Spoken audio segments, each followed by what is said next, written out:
Wow, it's dark in here.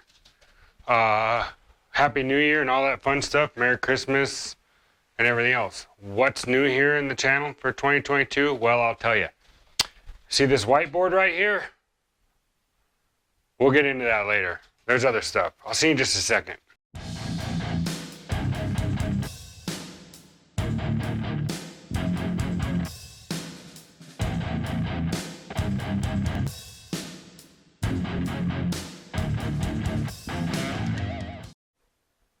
Welcome back.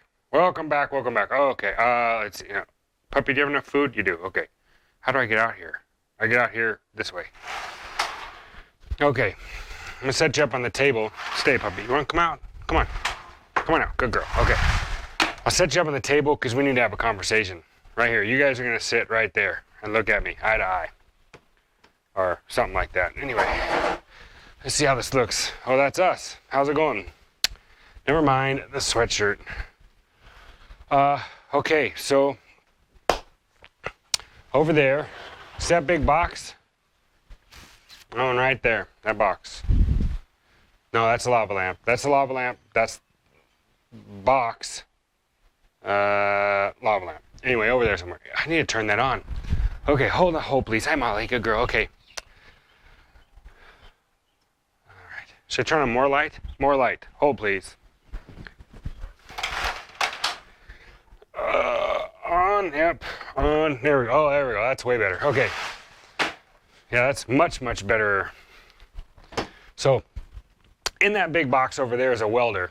We're going to review that thing. I paid for it. It wasn't given to me, nothing like that. I talked to the company that makes it, and we were discussing doing a sponsorship thing or something like that, but the channel isn't big enough for that. But that's okay. I still was interested in the welder, so I bought it, and I asked them if it would be okay if I featured it anyway. And they said, of course, yeah, sure, why not? So we're doing that. Yeah, we're also going to do a valve adjustment on the car, which I'm going to show you how to do that.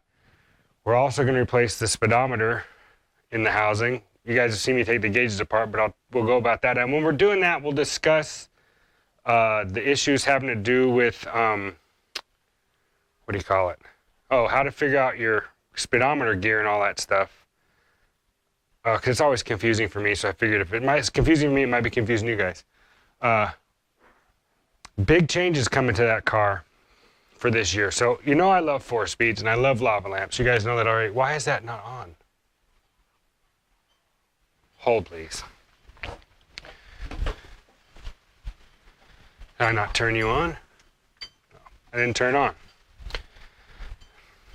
That's why I didn't turn on.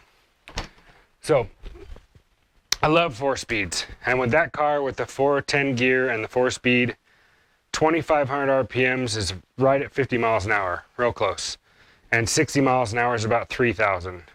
And on. You can figure it out from there. We can go on up, 4,000's 80, whatever. But that's screaming. And for this car to last and for as many miles I have on it, and right before January 1st, in December-ish. December, I think it was right around the 17th. The car, I figured it out and I hit like 100,000 or 10,000 miles, not 100,000, I hit 10,000 miles. And I'm estimating it by between 60 and 120 miles every time I drive it. I do like Google Maps and I figure out where plan your trip kind of a thing. And then I figured out the mileage and then how many times I do that during the week and the leaded stops. And that's roughly what it ends up being. 6 days a week, it's between 60 and 120 miles every week or every day. Add all that up and it's, a lot of miles in weeks. And I've changed the oil 3 times so far. And it's time to do I'm going to put a 5-speed in it. So I'm going to do. I got a really good story about that and how come I have it or why it's on its way. And we'll get into that. The whiteboard is for ideas for the channel. As far as kind of like a storyboard, to plan stuff out, like other topics or things that you guys want to see. Places you want me to drive or go look at or whatever. Also, it's for me to use for illustration, because some of the stuff, like for instance, that water thing filling up, so I can show you the difference, like how extra batteries and the charging system works. Having that silicone take 7 days to set up kind of limited me, when I could have probably drawn it out, but it was kind of cool, that one. But some stuff I'll draw them out. It'll be easier to make sense of it, especially when we're adjusting the valves. I can use it to illustrate, because I don't have an extra camshaft laying around for me to show you with one.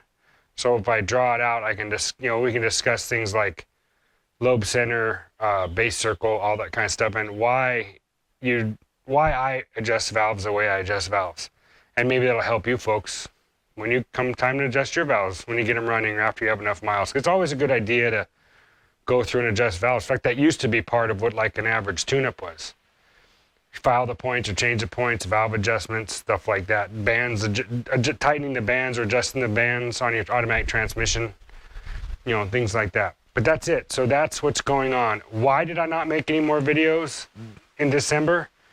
Because the last video I made, if you guys are keen, you saw that it was video number 400. And knowing that I have my weird little idiosyncrasies, I couldn't make another video and end the year on 401 or 402 or something like that. It had to be 400 so I can start this year as this is video 401. Ideally, I would have had this video come out on January 1st to start the year off, but since family was in town and we were doing a bunch of stuff and it was New Year's, which incidentally, New Year's is also my wife's birthday. So, yeah, she's a New Year's baby. I don't think she wasn't first to be born where they didn't get all the presents and stuff. I think she was like number 5 or 7 or 9. I don't know. She told me, I don't remember. Sorry, babe. Anyway, that's what's going on. So I'm excited. My goal is for when I take this car on the trip to have everything mechanically 100% sorted when it goes on the trip on the mainland. I won't have any issues with it. That being said, there's probably bound to be something else going on. Who knows what'll happen. But I want to see if I can get as close as I can get to 20 miles to gallon with a blown motor. I've had plenty of hot rods with 5 speeds and low gears and stuff with overdrive that have gotten 20 and 20, up to 25, 26. And they work pretty good. In fact, that black pickup that did the burnout that you guys saw, that thing on the highway got 22, not quite 23. I took a road trip from Boise, Idaho, all the way to like Portland, Oregon, Sandy, Oregon area. And that was like, we got like 22 is what it averaged. 22 and some change, something like that. And my old black coupe, that 46 that went to Australia, that car got like high 20s. And I wasn't the only one that verified that. The young guy that I sold it to, Aaron, he got like in the 20s with it too, like high 20s on road trip. So, and that was just a T5, but it's the same overdrive ratio. And we'll get into that when the tranny gets here. So the tranny is coming. There's a clutch coming with it, a short throw shifter coming with it. And I've got to order another drive shaft from Toby down there at Southwest Speed, because it's going to be, I'm going to order one 2 inches shorter. This one has like 3/4 of an inch play, and that transmission, roughly the pad is within an 1 3/4, 15/16 from this Muncie where that pad is. So the transmission is just that much longer, tail shaft length. So I'm going to order it. I think it's like the difference is like 23 inches and 25 inches or something. So 2 inches shorter drive shaft. That'll be super fun. So I got to get that coming. But yeah, that's it. It's going to be really fun. Hope you guys enjoy it. This next year, I'm looking forward to it. Welcome to 2022. Let's see what we can do. Wow, that rhymed. See you guys later. Aloha.